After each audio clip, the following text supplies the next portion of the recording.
कळव्यातील वाघोबानगर येथील अनधिकृतपणे सुरू असलेल्या मशिदीच्या बांधकामांकडे दुर्लक्ष करणाऱ्या कळवा प्रभाग समितीच्या सहाय्यक आयुक्तांवर कारवाई करावी, अन्यथा हिंदू संघटना मोर्चा काढून प्रशासनाला ताळ्यावर आणतील असा इशारा आमदार संजय केळकर यांनी दिला आहे.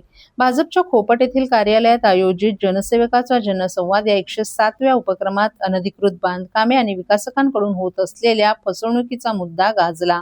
कळवा येथील वाघोबा नगर परिसरात अनधिकृत मशिदीचं बांधकाम सुरू आहे. मध्यंतरी हे काम थांबवण्यात आलं होतं, मात्र आता ते पुन्हा सुरू झाले. विश्व हिंदू परिषद, बजरंग दल, रामसेना या संघटनांच्या कार्यकर्त्यांनी जनसंवाद कार्यक्रमात उपस्थित राहून याबाबत निवेदन दिलं.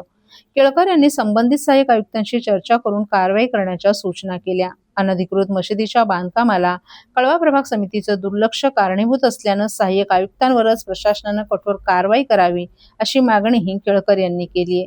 बांधकाम भव्य झाल्यावर प्रशासन कारवाई करणार का असा प्रश्न, तात्काळ कारवाई न झाल्यास हिंदू संघटना बांधकाम स्थळी भव्य मोर्चा काढतील असा इशाराही केळकर यांनी दिलाय. या कार्यक्रमात शहरातील 4 ठिकाणांचे रहिवासी आणि संबंधित विकासही उपस्थित होते.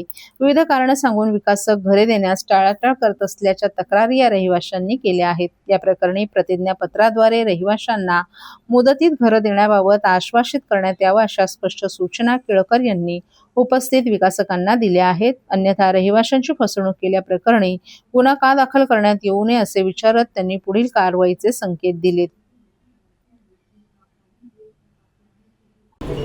बांधकाम पुढे जातात तरी देखील कारवाई केली जाते. कळव्या येथे वाघोबा नगरला एका मशिदीचं काम चालू आहे. मध्यंतरी त्यांनी थांबवलं.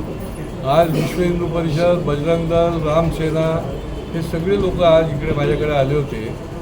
बांधकाम चालू असतानाच ते ताबडतोब त्याच्यावर कारवाई केली पाहिजे. उद्या भव्य दिव्य ती उभारली गेली की मग तुम्ही तोडायला जाणार का?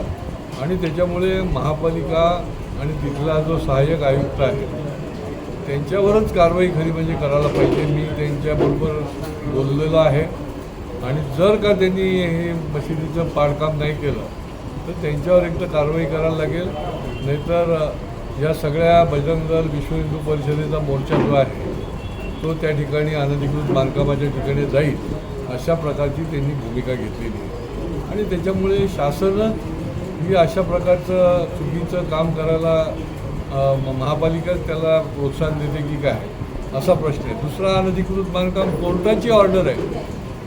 माझ्याकडे नवी मुंबईचे त्या ठिकाणचे साई कुटीर सोसायटीची लोकं आली होती.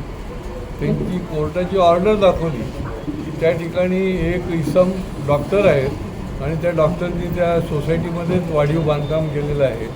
आणि कोर्टाची ऑर्डर असून देखील ही सगळी मंडळी जी आहे ती हतबल आहेत. आणि त्याच्यामुळे ही जी यंत्रणा आहे, व्यवस्था जी आहे, या व्यवस्थेने जर योग्य पद्धतीने पुढच्या काळात काम नाही केलं तर